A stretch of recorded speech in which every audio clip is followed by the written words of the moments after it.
अस्सलाम वालेकुम बच्चों, आज हम first year physics chapter number 8 physical optics and gravitational waves discuss करने जा रहे हैं। जिसमें सबसे पहली चीज़ हम पोलराइजेशन के बारे में पढ़ेंगे। पोलराइजेशन का मतलब होता है पोल्स बनना, और लाइट के भी हम पोल्स बना देंगे। जिस तरह चार्जेस के पोल्स होते हैं, चार्जेस एक तरफ पॉजिटिव एक तरफ नेगेटिव कर दिया जाए तो इलेक्ट्रिक डाइपोल बन जाता है। इसी तरह मैग्नेटिक डाइपोल भी होता है। तो आज हम लाइट के पोल्स कैसे बनाएंगे ये हम देखने जा रहे हैं। ये प्रोसेस इतना इंपॉर्टेंट क्यों है बेटा? लाइट एक इलेक्ट्रोमैग्नेटिक वेव है, ये तो हम जानते हैं, लेकिन लाइट ट्रांसवर्स वेव है या फिर लॉन्गिट्यूडनल वेव है, इसका पता लगाने के लिए हमें पोलराइजेशन करनी पड़ती है। पोलराइजेशन एक ऐसा प्रोसेस है जिससे हमें ये पता चल जाता है कि एक वेव ट्रांसवर्स है या फिर लॉन्गिट्यूडनल। ये ट्रांसवर्स और लॉन्गिट्यूडनल क्या होती है भी हम आगे देखते हैं, लेकिन उससे पहले ये इलेक्ट्रोमैग्नेटिक वेव्स क्या है पहले ये देख लें। इलेक्ट्रोमैग्नेटिक वेव्स में आप चेक करें कि एक इलेक्ट्रिक फील्ड और एक मैग्नेटिक फील्ड नजर आ रहा है। असल में ये जो इलेक्ट्रोमैग्नेटिक लफ्ज है इसका मतलब है इलेक्ट्रिक एंड मैग्नेटिक फील्ड। ऐसी वेव जिसमें दो मीडियम हों, दोनों आपस में परपेंडिकुलर हों, और ये वेव की प्रोपगेशन यानी ट्रैवलिंग के भी परपेंडिकुलर रहे, और ये तीनों चीज़ें यानी इलेक्ट्रिक फील्ड, मैग्नेटिक फील्ड और वेव की प्रोपगेशन यानी वेव की डायरेक्शन तीनों आपस में परपेंडिकुलर रहें, तो बेटा ये इलेक्ट्रोमैग्नेटिक वेव बन जाते हैं। ये बनती कैसे है? जब भी आप चार्जेस को एक्सलरेट करवाते हैं, एक्सलरेट करवाने का सादा तरीका है चार्जेस को ओसिलेट कर दें। चार्जेस की ओसिलेशन, जैसे मेरे पास अगर ये मटेरियल है, इसको अगर मैं बालों में रगड़ता हूँ तो इसमें चार्ज आ जाए, और ये चार्ज अगर मेरे बाल इसको इलेक्ट्रॉन दे और मैं इसको ऐसे ऐसे ओसिलेट करूँ तो ओसिलेशन की बाइस यहाँ पर इलेक्ट्रोमैग्नेटिक वेव बन गई है। चार्जेस की ओसिलेशन करने का बेहतर तरीका यह है कि आप किसी मेटल पीस के साथ एक एसी सोर्स लगा दें जो कि 1 सेकंड में 50 हर्ट्ज फ्रीक्वेंसी की वजह से चार्जेस को ओसिलेशन करवाएगा, और उस मेटल पीस में से इलेक्ट्रोमैग्नेटिक वेव खारिज होंगी। ये इलेक्ट्रोमैग्नेटिक वेव्स कितनी तरह की हैं? 7 तरह की हैं, जिसमें रेडियो वेव्स, माइक्रोवेव्स, उसके बाद इंफ्रारेड, विजिबल लाइट, अल्ट्रावायलेट और एक्स रेज, गामा रेज वगैरह शामिल है। इन तमाम में ख़ास बात यह है कि इन तमाम की स्पीड ऑफ लाइट के बराबर होती है, और इस वक्त हमारे आसपास ये इलेक्ट्रोमैग्नेटिक वेव्स नज़र आ रही हैं। जैसे हमारी बॉडी से इंफ्रारेड रेज निकल रही हैं, और रोशनी जो सूरज से बल्ब से आ रही है वो विजिबल लाइट, और जो सूरज से आती है वो अल्ट्रावायलेट भी आती है जो हमें नज़र नहीं आती। जो नज़र आती है उसका नाम विजिबल है, जो नज़र नहीं आती वो अल्ट्रावायलेट है। और एक्स रेज भी हैं, गामा रेज भी हैं। तो बेटा इलेक्ट्रोमैग्नेटिक वेव्स लाइट तो है, लेकिन ये ट्रांसवर्स है या नहीं इसका पता लगाने के लिए पोलराइजेशन करनी पड़ती है। आप पहले ये चेक करें।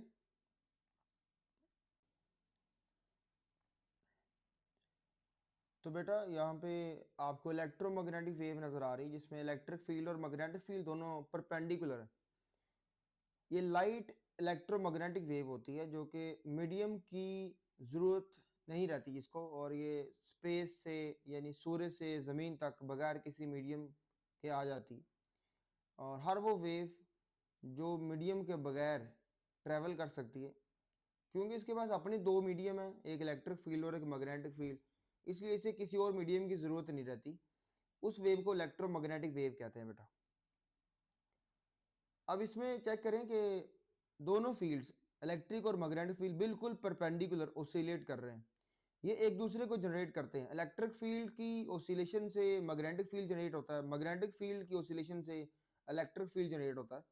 ये आप मैक्सवेल इक्वेशन जब कल को पढ़ेंगे बड़ी क्लासेस में, तो तब आपको बता दी जाएगा कि इलेक्ट्रिक फील्ड और मैग्नेटिक फील्ड कैसे एक दूसरे को जनरेट करते हैं।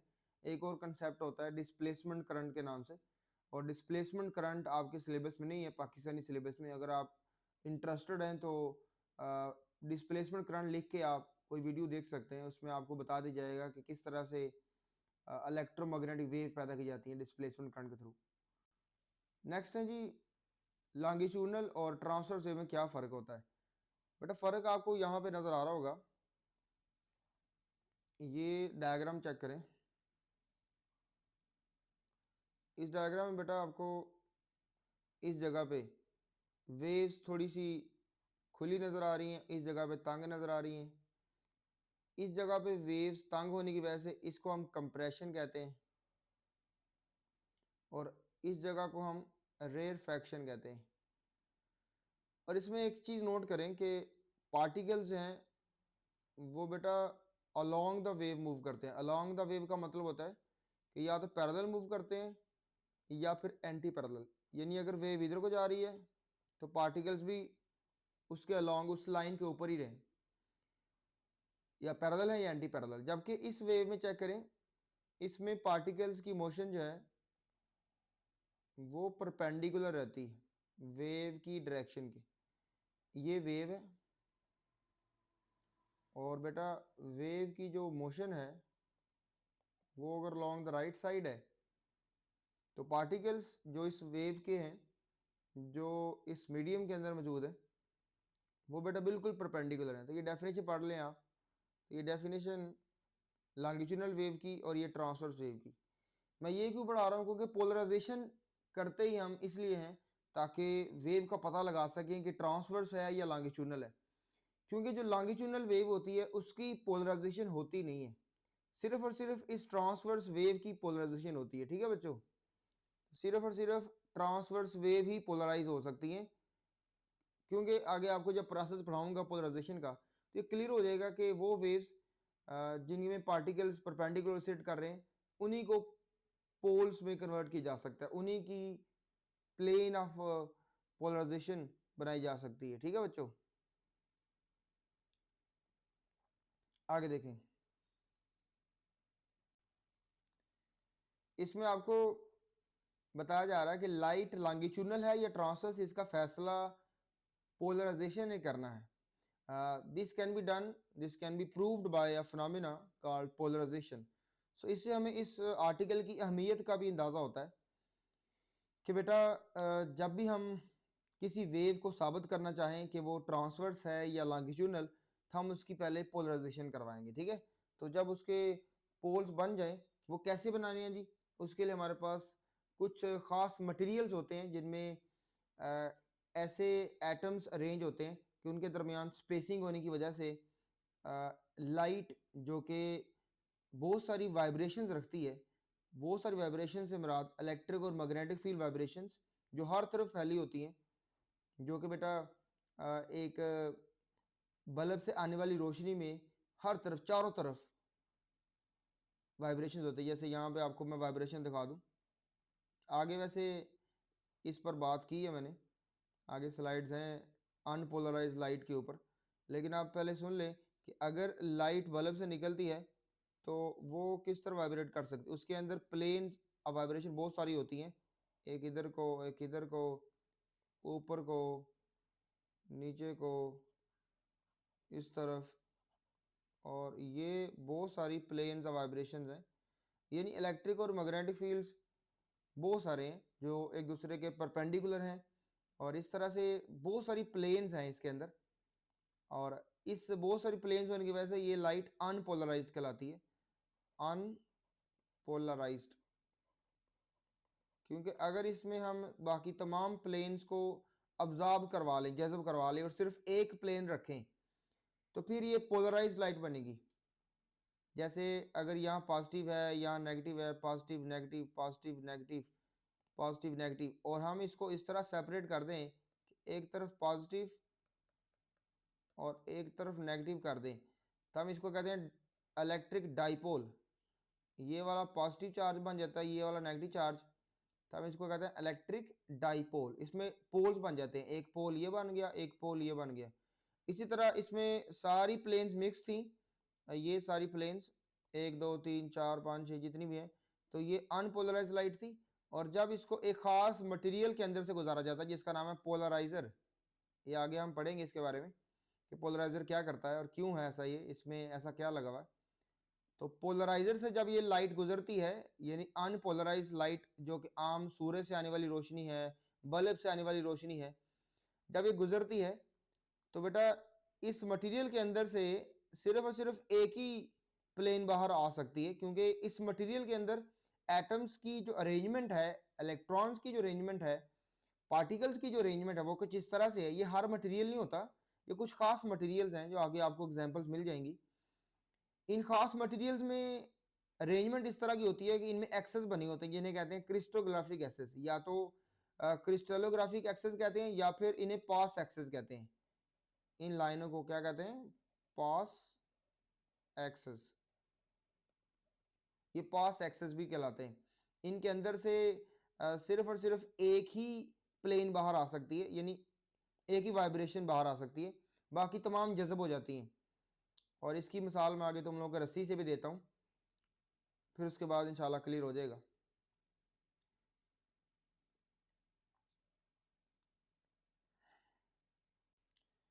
तो लाइट की जो वेव नेचर है उस पर हम बात कर लेते हैं। शुरू वाला जो पैराग्राफ आपका, इंटरफेरेंस और डिफ्रैक्शन, ये दो ऐसे प्रोसेस हैं जो ये साबित करते हैं कि लाइट की वेव नेचर है। अगर किसी वेव का इंटरफेरेंस करवा ले जाए, अगर किसी भी चीज़ का इंटरफेरेंस करवा ले जाए तो उसका मतलब होता है कि वो वेव है। किसी भी चीज़ का इंटरफेरेंस हो, जैसे आपने इंटरफेरेंस ऑफ साउंड पढ़ा था, इसी तरह इंटरफेरेंस ऑफ लाइट भी होता है। तो हर वेव के पास ये प्रॉपर्टी है कि वो इंटरफेयर करती है। कंस्ट्रक्टिव इंटरफेरेंस और डिस्ट्रक्टिव इंटरफेरेंस, ये सब कुछ आपको पढ़ाया था। और बेटा लेकिन ये जो फिनोमेने हैं दोनों, ये इंटरफेरेंस और डिफ्रैक्शन, ये आपको ये नहीं बता सकते कि लाइट वेव्स लॉन्गिट्यूडनल हैं या ट्रांसवर्स हैं। ये नहीं बता सकते। ट्रांसवर्स का होना, लॉन्गिट्यूडनल का होना, इस बात का पता यहाँ से नहीं चल सकता, डिफ्रैक्शन से और इंटरफेरेंस नहीं चल सकता। इसके लिए हमें पोलराइजेशन करनी पड़ती है। क्या करनी पड़ती है बच्चों? पोलराइजेशन। ये बहुत ही इंपॉर्टेंट एमसीक्यू है कि किस वेव की पोलराइजेशन पॉसिबल है, ट्रांसवर्स वेव की या लॉन्गिट्यूडनल की। तो बेटा आगे हम जाके देखेंगे कि लॉन्गिट्यूडनल वेव्स पोलराइज नहीं हो सकती, सिर्फ ट्रांसवर्स वेव्स ही पोलराइज होती हैं। तो जो पोलराइज हो जाए समझे वो ट्रांसवर्स है, जो पोलराइज ना हो समझे वो ट्रांसवर्स नहीं है। ठीक है। अब बात का आगाज आपकी बुक ने किया है ट्रांसवर्स मैकेनिकल वेव से। ये बेटा ट्रांसवर्स मैकेनिकल वेव मतलब कि अब लाइट की बजाय आपको एक मैकेनिकल वेव की मिसाल दे रहे हैं, रस्सी की। अब चेक करें कि ये एक रस्सी है जिसमें आपको एक ही प्लेन नजर आ रही है, लेकिन याद रहे कि इसमें पार्टिकल्स की जो वाइब्रेशन है वो परपेंडिकुलर है इस वेव की डायरेक्शन के। अगर वेव की डायरेक्शन ये है, ये अगर वेव है, ये अगर रस्सी के अंदर वाइब्रेशन आगे को जा रही है तो पार्टिकल्स ऊपर नीचे को, ये पार्टिकल्स वाइब्रेशन दिखाई हुई, ये वाली पार्टिकल्स की वाइब्रेशन दिखाई हुई है ऊपर और नीचे को।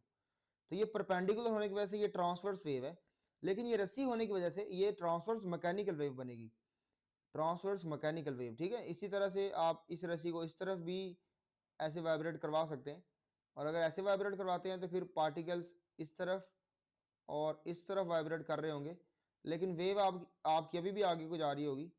तो जब वेव आगे को जा रही है और पार्टिकल्स राइट लेफ्ट मूव कर रहे हैं तो इसका मतलब कि ये ट्रांसवर्स वेव है। लेकिन क्योंकि ये रस्सी में है इसलिए इसका नाम है ट्रांसवर्स मैकेनिकल वेव। तो ये बेटा आप लाइन पढ़ लें तो क्लियर हो जाएगा आपको। The vibration of the particles of the medium is perpendicular to the direction of the propagation of the wave, then this type of wave will be transverse wave। ठीक है बच्चों। अब ये अनपोलराइज लाइट क्या होती है? अनपोलराइज लाइट बेटा ऐसी लाइट होती है जिसमें बहुत सारी प्लेन्स ऑफ वाइब्रेशंस होती हैं, हर तरफ इधर उधर रैंडमली फैली होती हैं, जैसे सूर्य से या बल्ब से या कैंडल से मिलने वाली लाइट। इसमें बेटा इसमें होता ही है कि कहानी वैसे एटम से स्टार्ट होती है। जब भी कभी लाइट इमिट होती है कहीं से भी इलेक्ट्रोमैग्नेटिक वेव, तो एटम्स एक्साइट और डी एक्साइट होते हैं। ठीक है। तो एटम्स ही एक्साइट और डी एक्साइट होते हैं। आपको ये तो पता ना कि जब कभी केमिस्ट्री में तो ये पढ़ाया गया आपको कि जब कभी एटम लो शेल से हायर शेल में जाता है तो एनर्जी जज़ब करता है, और जब हाई से वापस आता है तो एनर्जी इमिट करता है। ठीक है। तो ये बेटा स्पॉन्टेनियस एमिशन ऑफ लाइट की वजह से ये जो रोशनी है हर तरफ फैलती, रोशनी बल्ब से हो या सूर्य से, इसके अंदर बहुत सारी प्लेन्स होती हैं वाइब्रेशंस की। इलेक्ट्रिक फील्ड और मैग्नेटिक फील्ड इस तरह भी वाइब्रेट कर रहे हैं, इस तरफ भी कर रहे हैं, ऊपर को भी, नीचे को भी, बाहर को, व्हाइट बोर्ड के अंदर को, इस तरफ, हर तरफ। तो इसलिए वजह से ये डायग्राम आपको बताई गई है जिसमें काफ़ी सारी वाइब्रेशन शो की गई हैं। आप चेक कर लें, इसमें ना सिर्फ इनटू द बोर्ड और बल्कि right to left, left to right, up down, इस तमाम वाइब्रेशंस दिखाने की कोशिश की गई है। और इससे ये क्लियर होता है कि एक अनपोलराइज्ड या फिर आम लाइट में बहुत सारी प्लेन्स ऑफ वाइब्रेशंस पॉसिबल है। और अनपोलराइज्ड लाइट या ऑर्डिनरी लाइट में आप फिर से देखें कि ये बल्ब दिखाया गया है और इसकी तरफ से निकलने वाले जो वेव फ्रंट्स हैं, जो लाइट के वेव फ्रंट्स हैं, ये चेक करें, इसमें 1 2 3 और 4 प्लेन्स दिखाई गई हैं।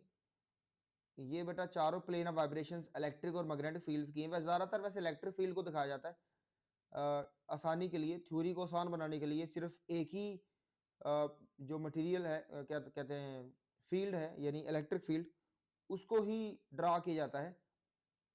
मैग्नेटिक फील्ड को आमतौर पर ड्रा नहीं करते। एक तो ये बहुत वीक हो जाता है इतना ज़्यादा ट्रैवल करने के बाद, तो इलेक्ट्रिक फील्ड ही ज़्यादातर रहता है, इसलिए उसी को ड्रा किया जाता है। तो आप ये समझ लें कि ये इलेक्ट्रिक फील्ड्स हैं। और उसके बाद ये बेटा एक पोलराइजिंग फिल्टर है। पोलराइजिंग फिल्टर में क्या खास है मैं पहले बता चुका हूँ कि इसमें ख़ास तरह की एटम्स की अरेंजमेंट होती है। और ये तमाम मटेरियल्स नहीं होते, ये कुछ खास मटेरियल्स हैं जो आपको दो तीन नाम आगे पता चल जाएंगे। इनके अंदर खास अरेंजमेंट होने की वजह से एटम्स ऐसे ऐसे वाइब्रेट करते हैं। फ़र्ज़ करें ऊपर नीचे, जब इस तरह वाइब्रेट करेंगे तो एटम्स की वाइब्रेशन जब इस तरह इतनी ख़ास होगी तो ऊपर नीचे वाइब्रेट करने की वजह से ये उसी प्लेन को अपने अंदर से पास करने देंगे जिनकी वाइब्रेशन इन जैसी होगी। ठीक है बच्चों, बाकियों के जज्ब कर लेंगे क्योंकि ये खुद ऊपर नीचे वाइब्रेट कर रहे हैं, तो वो जो ऊपर नीचे वाली होगी सिर्फ वही इसके अंदर से पास करेगी। जैसे ये पास कर जाएगी, ये वाली इसके अंदर से पास कर जाएगी, ये देखिए बाहर निकल आई है, ये पास होगी है, जबकि बाकी तमाम प्लेन जज्ब हो चुकी हैं। तो आप चेक कर सकते हैं कि हमने किस तरह से एक पोलराइजिंग फिल्टर के ज़रिए, एक मटेरियल के ज़रिए इस अनपोलराइज यानी ऑर्डिनरी लाइट को पोलराइज कर दिया, यानी बहुत सारी प्लेन से सिंगल प्लेन में शिफ्ट कर दिया। यही प्रोसेस कहलाता है पोलराइजेशन, जिसमें आप लाइट की जो बहुत सारी प्लेन ऑफ वाइब्रेशंस हैं उसको कन्फाइंड कर लें, कन्फाइंड करके उसे सिंगल प्लेन में कन्वर्ट कर दें। तो मेरे ख्याल में डेफिनेशन अब आप तक पहुंच जानी चाहिए। पोलराइजेशन ऑफ लाइट की डेफिनेशन यही होगी, the process in which the planes of the vibrations of the ordinary light, that are so many planes, are confined to the single plane of vibration by using some special materials known as known as the polarization of the light। ठीक है, तो आगे define आपको मिलेगी इंशाल्लाह, आगे चलते जाएं। ये अनपोलराइज लाइट के बारे में लिखा हुआ है कि जितनी भी ये जो आम लाइट्स होती हैं, ऑर्डिनरी लाइट्स, इसमें जो कंपोनेंट्स होते हैं, इसमें जो वाइब्रेशंस के कंपोनेंट्स होते हैं वो पॉसिबल प्लेन्स में होते हैं, बहुत सारी पॉसिबल प्लेन्स में। और इस तरह की लाइट को अनपोलराइज्ड लाइट कहते हैं। जैसे ये बल्ब की रोशनी निकल रही है, इसमें बेशुमार प्लेन्स नज़र आ रही हैं, इलेक्ट्रिक फील्ड ये हर तरफ फैली हुई है, इसको कहते हैं अनपोलराइज्ड लाइट। और इसमें मिसालें हैं, सूरज की रोशनी है, और लाइट बल्ब्स हैं, फ्लोरेसेंट लाइट बल्ब्स है, लाइट फ्रॉम द कैंडल या फायर है। तो ये एग्जाम्पल्स आपने कर लेनी है। ये एग्जाम्पल्स बेटा किसकी हैं? ये अनपोलराइज्ड लाइट की एग्जाम्पल्स हैं। तो आगे देखते हैं जी। हमारे पास एक मिसाल भी है इसको समझाने के लिए। लेट्स सपोज मेरे पास एक खिड़की है, और ये खिड़की बेटा आपको पता है पुराने ज़माने में ज़्यादा यूज़ होती थी, आजकल तो लोग नहीं बनाते। लेकिन घरों में अगर ऐसी खिड़की हो जिसमें आपको इस तरह से सलाखें नज़र आएँ अंदर, इस तरह जिस तरह जेल होती है, तो बेटा आप इसके अंदर एक रस्सी अगर एक बांध लें, इस तरफ एक रस्सी को सपोर्ट दें, और इस तरफ आप अगर रस्सी पकड़ लें इस तरफ से, तो बेटा अगर आप इस रस्सी को तरह तरह की वाइब्रेशंस देंगे, कभी ऊपर नीचे, कभी इधर इधर इधर, कभी आगे पीछे, कभी वाइट बोर्ड से बाहर अंदर को, तो अगर आपकी स्क्रीन से बाहर को भी वाइब्रेशन आप दे के देखेंगे तो सिर्फ और सिर्फ वही वाइब्रेशन इसके अंदर से पास कर पाएगी जो वर्टिकल होगी। मतलब इसकी, क्योंकि इसका अपना एक्सेस वर्टिकल है, इसके अंदर खाली जगह ही वर्टिकल है, तो ये सिर्फ और सिर्फ वर्टिकल प्लेन को ही अंदर से गुजरने देगी, जैसे यहाँ पे आपको शो हो रही है। बाकी तमाम प्लेन्स अब्जॉर्ब हो जाएंगी, बाकी तमाम प्लेन्स को ये जज़ब कर लेगी, या उनको बाहर नहीं निकलने देगी, बाहर सिर्फ एक ही प्लेन आ सकेगी। इस तरह के प्रोसेस को हम पोलराइजेशन कहते हैं। ये पोलराइजेशन ऑफ रस्सी है, पोलराइजेशन ऑफ मैकेनिकल वेव है। पोलराइजेशन ऑफ स्ट्रिंग वेव है, ठीक है बच्चों। लेकिन हम पढ़ने जा रहे हैं पोलराइजेशन ऑफ लाइट। लेकिन मिसाल आपको दी है कि अगर आप रस्सी की पोलराइजेशन समझ लेंगे तो फिर आपको आसानी से लाइट की भी समझ आ जाएगी बच्चों। तो बच्चों यहाँ पे पोलराइजेशन ऑफ लाइट के लिए हमने एक एनिमेशन लगाई जिसमें दो प्लेन्स को एक प्लेन बना दिया गया। जिस तरह पीछे आपको समझा रहा था कि रस्सी को पोलराइज किया जा सकता है, उसी तरह से लाइट को भी किया जा सकता है। लाइट के पास भी आपको पता है इलेक्ट्रिक फील्ड और मैग्नेटिक फील्ड की वाइब्रेशंस हैं जो आपस में परपेंडिकुलर हैं, जिन्हें यहाँ पे दो लाइनों के जरिए दिखाया गया है। और बाद में ये इस पोलराइजर में से गुजरने के बाद ये एक प्लेन रह गई है। प्लेन से मुराद बेटा वो जगह है जिसके अंदर कह लें कि प्लेन का मतलब ये होता है कि वाइब्रेशन ऑफ मीडियम और वेव की डायरेक्शन दोनों का मजमुआ। एनी रीजन, कोई भी जगह जिसके अंदर आप वाइब्रेशन ऑफ पार्टिकल्स की वाइब्रेशन को और डायरेक्शन को, उस वेव की सिमत को शो कर सके, उस जगह को कहते हैं प्लेन, ठीक है। तो ये सारी प्लेन दिखाई जा रही है आपको। तो बेटा इस तरह से लाइट को पोलराइज किया जा सकता है। और तो बच्चों इस स्लाइड में आपको क्लियर नज़र आ रहा है कि पहले इस पोलराइजर में चेक करें कि अनपोलराइज लाइट गुजरी है जिसमें बहुत सारी प्लेन्स हैं, इलेक्ट्रिक फील्ड और मैग्नेटिक फील्ड की बहुत सारी वाइब्रेशंस हैं। और ये चेक करें कि इस पोलराइजर के अंदर से गुजरने के बाद इसमें सिर्फ और सिर्फ एक वर्टिकल वाइब्रेशन रह गई है। तो आपने इस लाइट को अनपोलराइज से पोलराइज लाइट में कन्वर्ट कर दिया है। जिसने ये काम किया है उसका नाम है पोलराइजर और इसमें मौजूद है पास एक्सेस। और फिलहाल जो आपको नज़र आ रहे हैं वो वर्टिकल पास एक्सेस। ये वर्टिकल पास एक्सेस का क्या मतलब है कि इस मटेरियल के अंदर एटम्स की जो अरेंजमेंट है वो इस तरह से है, एटम्स की वाइब्रेशन इस तरह से है कि जो भी चीज़ वर्टिकली वाइब्रेट करती हुई इसके अंदर से पास करेगी वो गुजर जाएगी और किसी और तरह की वाइब्रेशन इसके अंदर से पास नहीं कर पाएगी। जिस तरह पीछे आपको मैंने रस्सी की मिसाल देके समझाया है। तो मेरे ख्याल में ये क्लियर हो गया है अब तक। अब आगे बढ़ते हैं बेटा।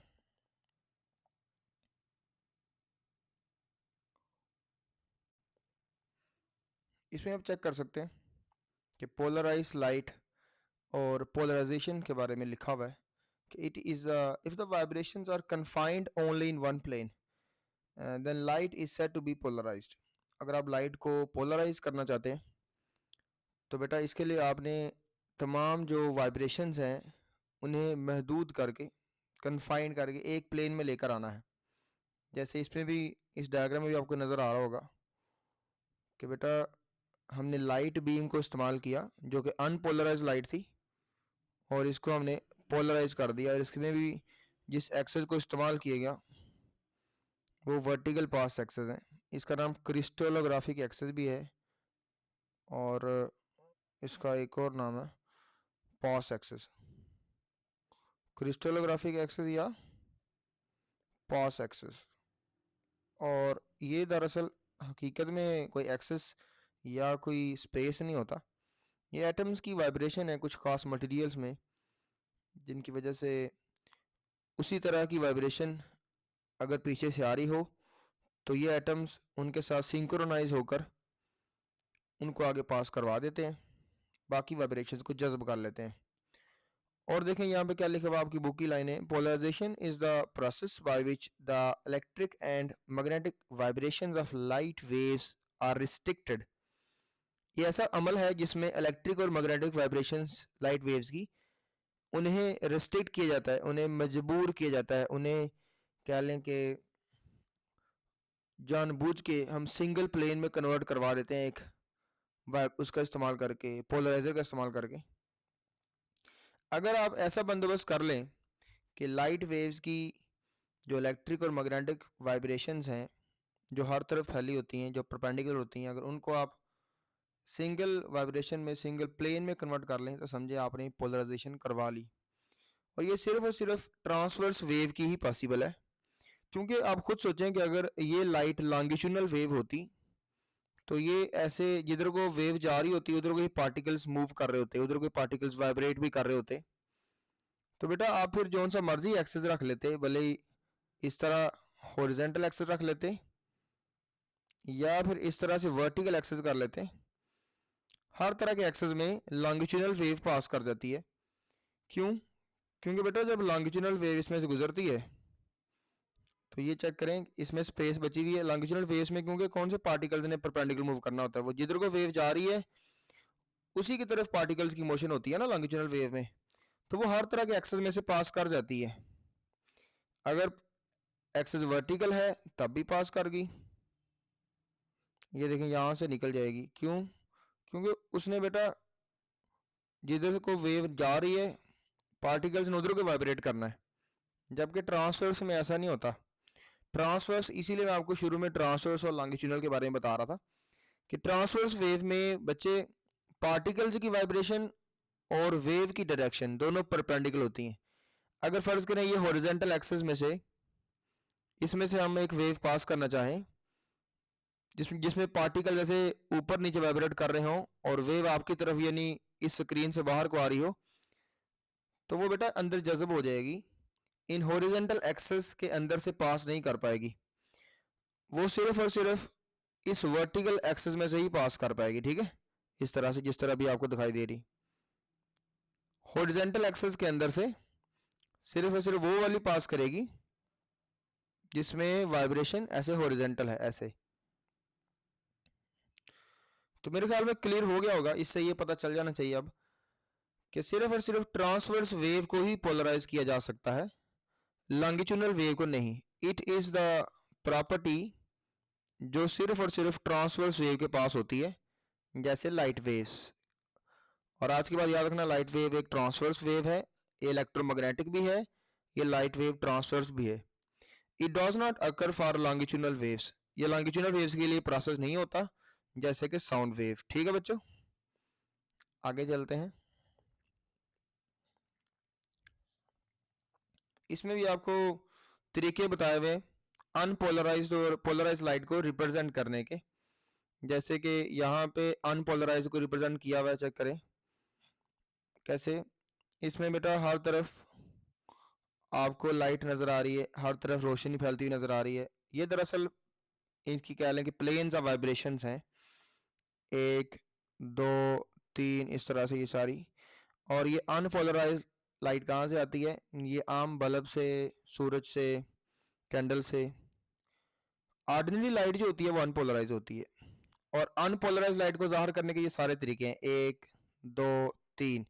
ये जो डॉट होता है ना, ये डॉट भी एक वाइब्रेशन ही शो कर रहा है, ये बता रहा है आपकी तरफ वाइब्रेशन जो होती है, ये व्हाइट बोर्ड से बाहर को यानी स्क्रीन से बाहर को और स्क्रीन के अंदर को। ठीक है, क्योंकि ये हर तरफ होती है ना वाइब्रेशन, स्पेस में होती है। तो ये चेक करें, यहाँ भी डॉट लगा हुआ है, ये डॉट आपकी तरफ और ये स्क्रीन के अंदर को वाइब्रेशन को शो कर रहा होगा। इसी तरह ये भी, इसी तरह ये डॉट भी।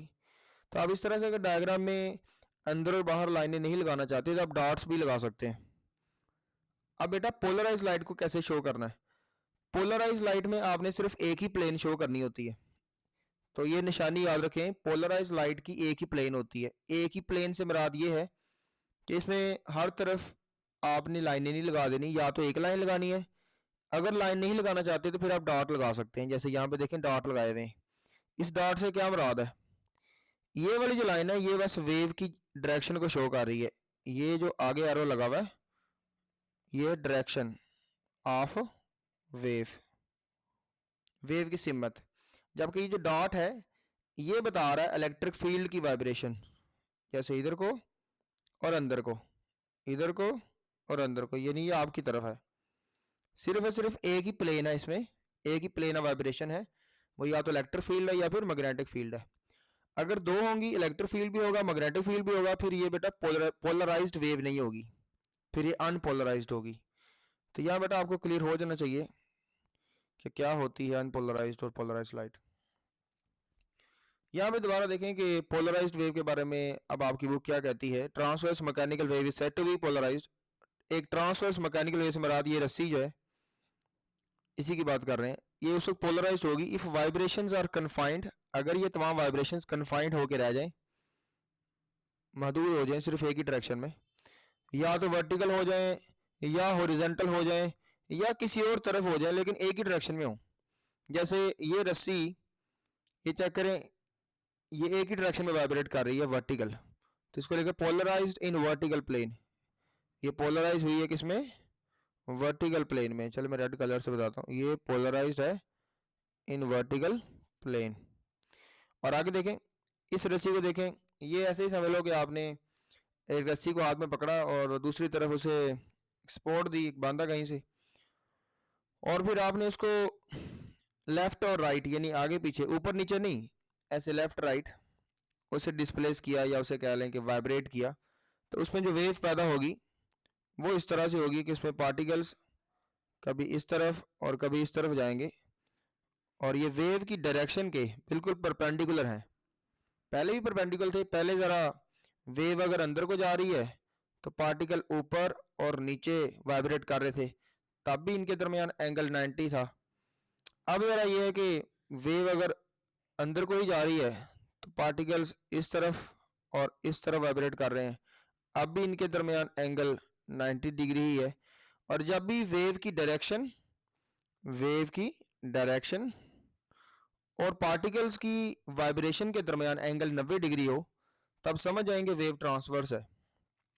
तो बेटा ये एक ट्रांसवर्स मैकेनिकल वेव है। मैकेनिकल इसलिए क्योंकि ये रस्सी है और ऊपर एक ट्रांसवर्स मैकेनिकल वेव भी मौजूद है। ऊपर वाली transverse mechanical wave vertical plane में है और नीचे वाली हॉरिजॉन्टल प्लेन में। हॉरिजॉन्टल प्लेन किसे कहते हैं? जैसे जिसमें एक्स एक्सेस हो, यानी कि इसमें आप फर्श पर यानी ज़मीन पर इसे ड्रा कर सकते हैं, और ये हॉरिजॉन्टल यानी ग्राउंड के ऊपर लाइन बनेगी, ये वाली हॉरिजॉन्टल प्लेन होगी, और पहले वाइब्रेशन ऊपर को थी तो ये वर्टिकल होगी। ठीक है बच्चों, अब लिखे देखिए प्लेन वाइब्रेशन की डेफिनेशन भी आ रही है। The plane vibration is a plane, ये वो जगह है, प्लेन किसे कहते हैं? जगह को, दो लाइनों के मजमूए को कह लें। जब एक्स और वाई एक्सेस ड्रा करेंगे या वाई और जी करेंगे या कोई भी दो एक्सेस, तो समझ लें कि आपने प्लेन ड्रा की। हर वो चीज़ जिसका एरिया निकाला जा सके लेकिन वॉल्यूम ना निकाला जाए उसे प्लेन कहते हैं। और इसमें देखें क्या कुछ शामिल है। द डायरेक्शन ऑफ वाइब्रेशन, एक तो डायरेक्शन शामिल है, सीमत शामिल है वाइब्रेशन ऑफ द पार्टिकल्स की, पहली चीज़ तो ये होगी जो प्लेन ऑफ वाइब्रेशन में शामिल होती है। दूसरी चीज़ डायरेक्शन ऑफ प्रोपगेशन, दूसरी चीज़ क्या शामिल होती है कि वेव किधर को जा रही है। देखें जैसे कि इस नीचे डायग्राम में देखें, ये जो पहले मैंने बनाई हुई जहाँ हम 90 डिग्री लिखा हुआ है, यहाँ पर देखें वेव जा रही है वाइट बोर्ड के अंदर को यानी स्क्रीन के अंदर को। ठीक है, तो एक ये समझ लें आप लाइन अंदर को जो जा रही है स्क्रीन के अंदर, और दूसरी लाइन जो वर्टिकल है यानी वाई एक्सेस। तो अगर अंदर वाली लाइन को आप जी एक्सेस कह लें और ऊपर वाले को वाई कह लें तो ये बनेगी वाई जी प्लेन।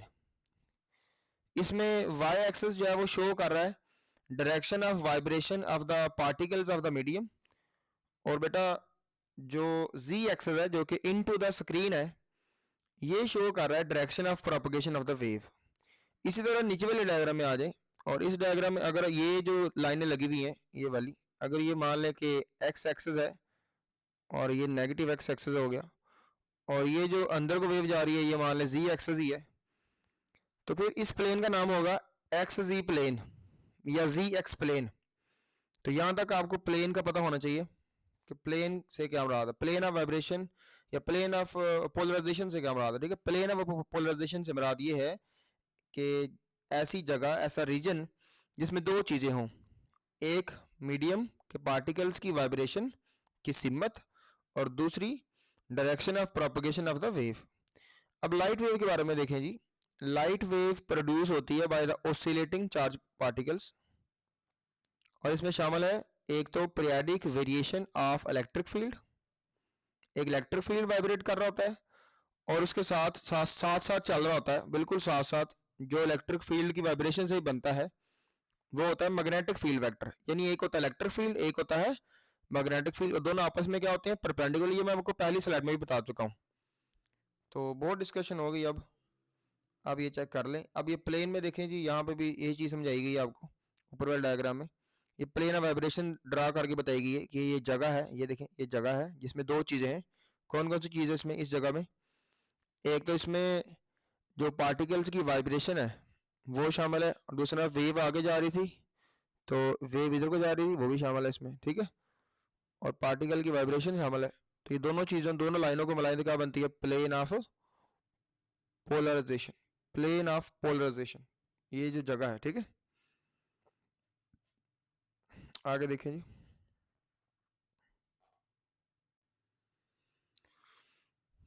अब आप इसमें देखें लाइट की पोलराइजेशन करने के लिए एक और चीज़ नज़र आ रही है, जिसमें केस 1 में आपको अनपोलराइज लाइट जब इस पोलराइजर से गुजरती नज़र आई तो बेटा इसके बाद इसकी जो शिद्दत है लाइट की वो हाफ होगी, हाफ हो जाती है शिद्दत। वजह बेटा क्योंकि कुछ लाइट अंदर जज़ब हो गई है ना, ये चेक करें।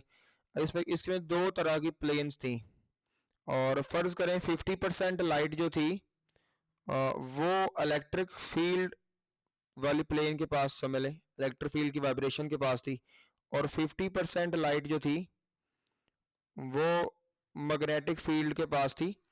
और जब इस पोलराइजर के अंदर से ये पास करेगी, ये अनपोलराइज लाइट जब गुजरेगी जिसकी ओरिजिनल इंटेंसिटी आई नॉट थी, तो जब इस वर्टिकल एक्सेस वाले, वर्टिकल पास एक्सेस वाले पोलराइजर से गुजरेगी तो जो सिर्फ और सिर्फ वर्टिकल प्लेन को ही गुजरने देगा, और मान लें कि ये vertical plane electric field vector है, तो इसमें सिर्फ इलेक्ट्रिक फील्ड वेक्टर ही गुजरा बाहर, मैग्नेटिक फील्ड वेक्टर अंदर जज़ब हो गया, मैग्नेटिक फील्ड वेक्टर जो है वो अंदर भी अब्जॉर्ब हो गया, यानी अंदर ही जज़ब हो गया, क्योंकि वो इस अंदर मौजूद पास एक्सेस के पैरेलल नहीं था, पास एक्सेस के बिल्कुल परपेंडिकुलर था, इसलिए वो जज़ब हो गया। तो बच्चों फिर इंटेंसिटी कितनी रह जाएगी सोचे, क्योंकि 50% इलेक्ट्रिक फील्ड के पास थी, 50% इंटेंसिटी मैग्नेटिक फील्ड के पास थी, और टोटल जो लाइट के पास इंटेंसिटी थी वो थी आई नॉट, यानी 100%।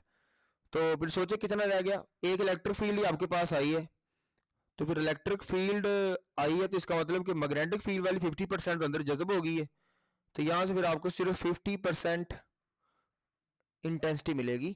और 50% को मैं कैसे लिखूंगा, ये पीछे से 100% आई थी, 100%, और अब आपको 50% मिल रही है, तो मैं कह सकता हूँ कि अब आपकी इंटेंसिटी हाफ हो गई है।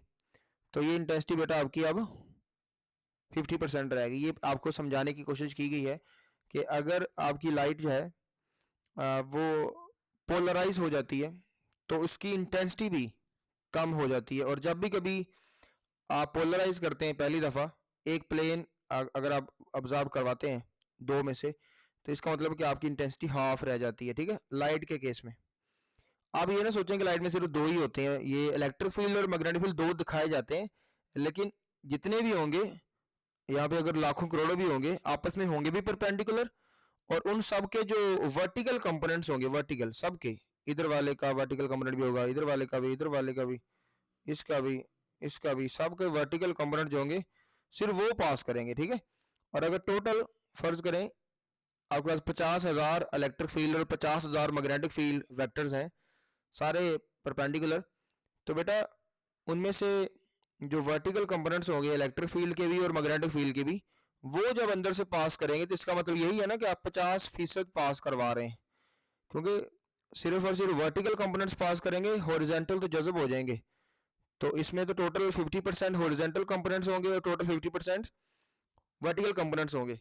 तो जब सिर्फ वर्टिकल गुजर रहे हैं, हॉरिजॉन्टल जज़ब हो रहे हैं, तो इसका मतलब क्या है कि 50% गुजर रही है, 50% अब्जॉर्ब हो रही है। यहाँ तक क्लियर है? अब आगे देखें। अब यहाँ तक आपने आई नॉट ओवर 2 लिखा, ये इंटेंसिटी रहेगी थी हाफ। अब अगर इसके आगे मैं मजीद एक पोलराइजर रख दूं जिसके एक्सेस पैरेलल हों पिछले पोलराइजर के एक्सेस के, यानी इन दोनों में पास एक्सेस बिल्कुल सेम हो, जैसे यहाँ पे है, ये देखें सेम वर्टिकल पास एक्सेस है, इसमें भी वर्टिकल थे, इसमें भी वर्टिकल है, तो बेटा फिर आपको पता है कि इंटेंसिटी सेम रहेगी। सेम इसलिए क्योंकि आप दोनों के एक्सेस सेम थे, तो वो ये जो इलेक्ट्रिक फील्ड वेक्टर है ये अब बेटा बाहर निकल आएगा और ये इस तरह से बाहर आ जाएगा, और इलेक्ट्रिक फील्ड वेक्टर जज़ब नहीं होगा, जिसकी वजह से आपकी जो इंटेंसिटी है उसमें कोई फर्क नहीं पड़ेगा। तो मैं कह सकता हूं कि जब भी कभी आप पोलराइजर से लाइट को पोलराइज करते हैं तो आपकी इंटेंसिटी जो है रोशनी की वो हाफ हो जाती है। आगे देखें, ये पोलराइड होता गया इसके बारे में लिखा हुआ है। तो बेटा पोलराइड जो है वो एक मटेरियल है यूज्ड फॉर पोलराइजेशन। डेफिनेशन बहुत सादी लिखी है, चेक कर लें। एग्जाम्पल्स में बहुत कुछ लिख दिया, चेक करें भी, आपके लिए आसान कर दिया मामला। सन ग्लासेस जो आप देखते होंगे कि क्रिकेट में भी, क्रिकेट मैच अगर आप देखें तो कुछ खिलाड़ी कभी रात को सन ग्लासेस इस्तेमाल करते हैं, जबकि मैं जब छोटा था तो मैं सोचता था कि भाई ये रात को ये ग्लासेस क्यों इस्तेमाल करते हैं, रात को क्या ज़रूरत है इतनी महंगी ग्लासेस, और मैं समझता था शायद वैसे ही शौकी मारते होंगे। लेकिन बाद में पता चला कि ये ग्लासेस तो सूरज की रोशनी या जो वहाँ पे उस वक्त रात के वक्त लाइट्स चल रही होती हैं स्टेडियम में, बड़ी बड़ी लाइट्स, उनकी रोशनी को, उनकी जो ग्लेयर है, उसकी बहुत ज़्यादा जो चमक है जिससे उनको क्लियर नज़र नहीं आता, उसको रिड्यूस करती हैं इंटेंसिटी कम करके। और ये ग्लासेस भी आम ग्लासेस नहीं होती, ये पोलराइज्ड ग्लासेस होती हैं। तो ये पोलराइज्ड सन ग्लासेस कहलाती हैं, थोड़ी महंगी आती हैं। तो इनके अंदर भी यही लगा होता है, पोलराइड लगा होता है, ठीक है। इनके जो शीशे हैं, लेंस है, उनके अंदर पोलराइड लगा होता है। तो ये क्या करती हैं, ये ग्लेयर ऑफ लाइट उनको रिड्यूस करती हैं और चीज़ों को क्लियर करती हैं। आगे एक दो तस्वीर लगाई हुई आप चेक कर सकते हैं। तो कैमरा लेंस जो है ये क्या करता है, ये फिल्टर करता है, इम्प्रूव कंट्रास्ट को इम्प्रूव करता है, कलर सैचुरेशन बेहतर करता है, by reducing the light reflected in the photography. ठीक है बच्चों, यानी ये फोटोग्राफी के अंदर कैमरे लेंस में भी ये फिल्टर इस्तेमाल होते हैं, और इसी तरह 3D मूवी ग्लासेस में इस्तेमाल होते हैं, LCD स्क्रीन्स में इस्तेमाल होते हैं। ये हमारे मोबाइल फ़ोन में ये लगी होती हैं, ये पोलराइज ग्लासेस भी, ठीक है।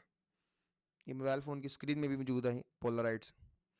तो कंक्लूजन क्या निकला, पोलराइजेशन एक ऐसा अमल है जिसमें इलेक्ट्रिक और मैग्नेटिक वाइब्रेशंस लाइट की, उनको रिस्ट्रिक्ट किया जाता है सिंगल प्लेन में, और यही वो प्रॉपर्टी है जिसकी वजह से लाइट वेव्स ट्रांसवर्स साबित हुई हैं, और ये लॉन्गिट्यूडनल वेव्स कर भी नहीं पाती, मैं पीछे बता चुका हूँ सारा। आगे देखें, अनपोलराइज्ड को पोलराइज करने का तरीका।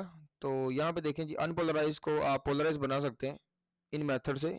लाइट को पास करवाएं पोलराइजिंग फिल्टर से, जो पीछे हम कर चुके हैं, और एक पोलराइजिंग बीम स्प्लिटर इस्तेमाल करें, या रिफ्लेक्शन के मेथड से या ट्रांसमिशन से भी कर सकते हैं। जैसे ये देखें, ये रिफ्लेक्शन से हो रही है, ये लाइट आ रही है और यहाँ पे पार्टिकल साथ रिफ्लेक्ट करके जब ये जा रही है, तो ये देखें इसकी दो प्लेन में से एक प्लेन रह गई है, मतलब इसकी जो प्लेन्स हैं वो कम हो गई है, मतलब ये पोलराइज हो गई है।